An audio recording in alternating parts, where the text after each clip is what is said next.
Hello everybody, my name is Hazel and in this workshop I'm going to show you how you can use a couple of the tools within KeyShot to help optimize the process of creating your renders by reducing the time of completing repetitive tasks. Those repetitive tasks can include things like having to set up the same camera positions for every KeyShot scene that you create, as well as adding in the same kind of environment list and lighting presets. It also can relate to having to apply and tweak the same materials from the library. So showing you kind of different methods of being able to kind of store and save those options. So in this demonstration, I'm just going to be initially using this Lego quad bike model. And kind of one process that you might currently have for creating your KeyShot scenes is that you kind of import your model in and then using the materials library that KeyShot has to offer, you kind of scroll through to navigate to like a starting point of a material that you might want to apply. Okay, so here I've just gone for a shiny green plastic. Now in this case it could be that I want you to use a specific Pantone colour for this part of the model, or just kind of any of the different colours that KeyShot has to offer. Again, I can drag and drop that on to then tweak that initial material type. From here, I might also want to add a slight texture to it. So I'll go to the bump maps option and apply this cloudy texture. Again, to further kind of like manipulate how I want that material to look. Now, if I wanted to apply this same material to another part in the scene, you will find like at the bottom of the list, there is kind of a list of all the materials that are currently in the scene itself. So I can use here and drag and drop it on to another part. And what that does is it automatically links it as well. So any changes I make to this top section, let's say I just make that bump a bit smaller, it will apply it to any of the parts that that material is linked to. Now, if I wanted to use this same material on a model that's in a different scene of KeyShot, one option I've got is I could save it to my materials library. Now, if you are going to do this, it is best to rename the material so that it kind of doesn't confuse you in the library later on when looking for it. So once I've given it a new name, I can then hit the save icon next to it, and it will then show me a list of all the folders that are in that materials library. Now, for the purpose of this demo, I have created a Lego folder. So I'm just going to highlight the Lego folder and click OK to save it within there. So once it's saved in, I can just, in the materials library, navigate to it. And if I scroll to the bottom, I can see there is that textured green material that I've created. So from here, again, I can now carry on kind of dragging and dropping onto other parts. And because I'm dragging and dropping, it will ask if I want to link it because it's found a duplication. So I'll just say yes in this case. Now, as well as materials that you might kind of commonly use, you may commonly use certain colors, textures, and environments. So what you can do is create a favorites folder. Now in the favorites folder, here I've already got a Lego folder built in. And if I expand this out, you can see it's the subcategories that it contains. And these are kind of the different sections you can then save within here. So at the moment, I've already got a list of kind of 4 environments that I might have to use and a couple of textures. Now, if there were other elements I wanted to save within here, it is a case of kind of locating them in the library, and you can use them from any folder within here. And it's a case of just selecting the one you want, right-clicking, and then adding it to that favorites. And you can select kind of more than one to kind of upload more in as you're going along. So as well as materials, there could be a couple of the colors that I want to add in, as well as maybe that texture I just previously used. So that will start to build up your favorites, and as it's all in the resources folder within KeyShot, it will then open up with this option every time you start KeyShot. So now there's kind of less scrolling required. Everything that I normally use for, let's say, any Lego models is going to be contained within this folder. So again, it's easy for me just to then kind of drag and drop and put it into place. Another option you've got is using things like material templates. Now, if in your CAD file, when you start to build up your models, you already kind of apply materials or colors within there, and they are linked to therefore what the material should be when it comes into KeyShot, you can then use that data to create a material template. So if I, for example, open up the material template option, there's different versions you can have. You can have it by part name or by material. Now, depending on how you create your models is which one you would pick.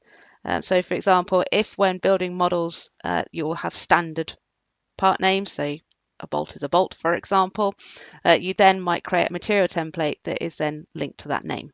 So for every time it sees the word bolt, it applies, let's say, an aluminium metal to it.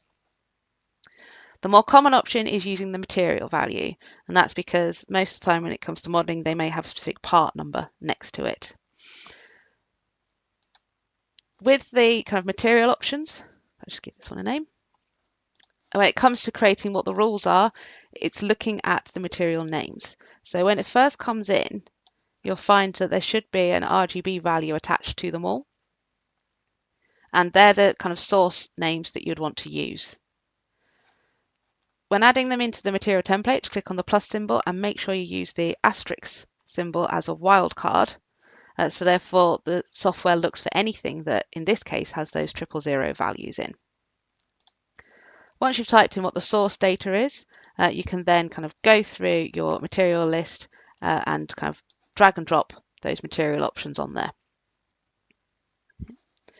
It doesn't have to be the RGB values. If you know that when you bring certain materials in, it does have a constant name, you could just apply that one as well. Okay, so in this case, I'm just going to apply the hard shiny plastic to anything that's got steel brushed in the name. And in this case, then just kind of think about all the different number options that you might have within here. Okay. So I might use that texture green I've just created for anything that's got the values 255, 2550, which is anything that is yellow in this case. And then the final one, remembering the asterisks,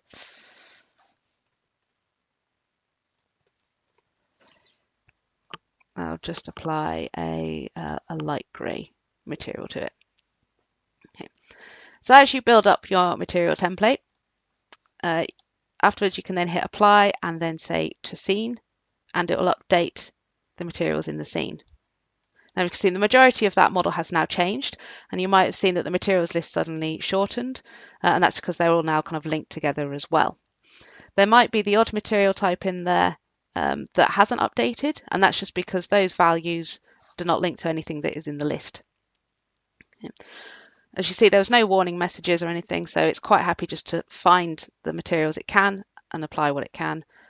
Then it's just a case of kind of looking at this material list and then manipulating any of these ones afterwards. Okay. When it comes to applying material templates as well, it always looks at what the source name is. Now, even though these models now have a material attached to it, if I just select this front part here and go to its properties, you'll see that it still has an original material name. So it does remember what that RGB value was when it first came in. Let's expand out, we can see it a bit more clearer. So if I decide I've used the wrong material template for this case, I could, for example, jump to this Lego Technic one that's been previously created, and I could apply that to the scene. And you could then see that it has updated. It's removed the green texture that was on there and replaced it with this shiny orange material. As I said, so it'll always remember that initial one. So again, I can just keep kind of toggling through to change those material types. With your material templates, it will remember these every time you build them in. Again, they get saved automatically to the resources folder. So therefore, every time you open up KeyShot, this list will be available to you.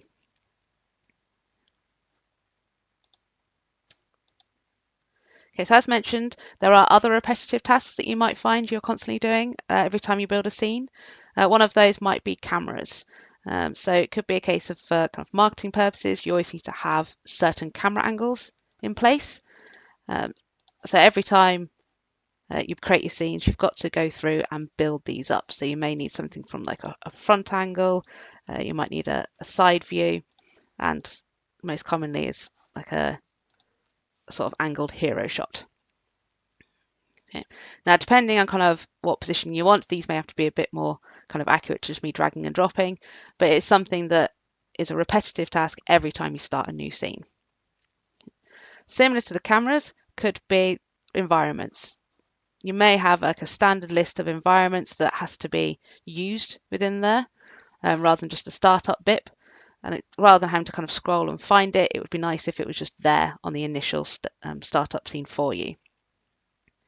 It might also be that you have more than one within there. It could be a case of, all right, for certain models, I need to have it like in an outdoor scene as well, maybe with like a different background color, just so you can't see, in this case, that city scene in the background. As well as these, it might be lighting presets that you need to change. So it might be a case of, rather than it always using the basic option, you might want to jump to the product and start to kind of like manipulate other settings that are within there. Okay, settings that you know are going to work with the majority of your models. Now you may be familiar with the fact that if I now start a new file off, it will delete all these cameras I've just created. It will go back to the startup environment, and the lighting preset will jump back to basic. Okay, so to prevent that from happening, what you can do is you can replace what that startup BIP file is with this new scene that you've created. So to do this, what we'd recommend is first of all kind of build a scene up, then delete the model that you've used as like your template model in here. Okay. So it's still in place, there are all the cameras and the environments and lighting preset. And now what I can do is I can save this file, make sure I'm using the same cameras, and then give this file a name. So I'm just going to call it my starting BIP file. And then in the preferences folder, I can then manipulate what that default startup scene is. So let's click on the open option, just jump to the correct folder in my desktop. So there's that starting.bip that I've just saved, and then save those changes. Now if I hit Control New now, you probably won't see anything change. It'll look like it's exactly the same. So just to prove that it works, I'm just going to delete the cameras that were in this scene, as well as just delete that one particular environment. And I'm now going to say File and New, discard the scene, because I don't want to override that original starting BIP. And it's then opened up a new scene. You can see those cameras are in place. See, they're all in that list. Both environments are in there for me to toggle between. And the lighting preset is on that custom one because I reduced the ray bounces down.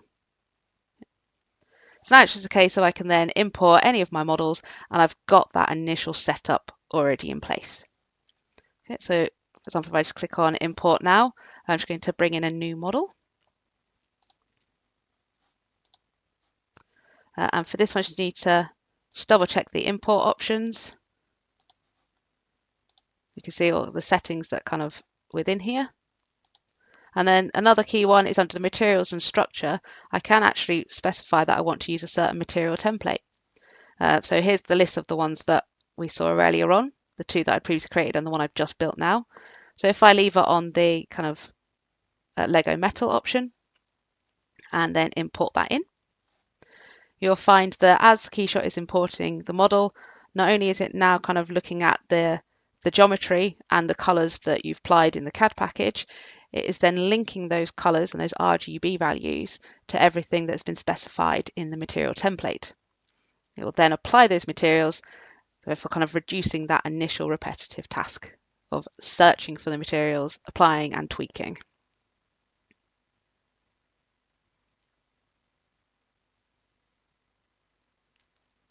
Okay, so as you can see here, it has brought the model in and it has already applied the materials. If I just jump to the materials list, you can see within here it has applied materials from the library, and it's not got those RGB values in. But if I, for example, just click on this front part here, I can see that the original material was one that existed with an RGB value in place. So that's a couple of the tools that you can use to help optimize your usage of KeyShot and reduce those repetitive tasks. Thank you very much for listening.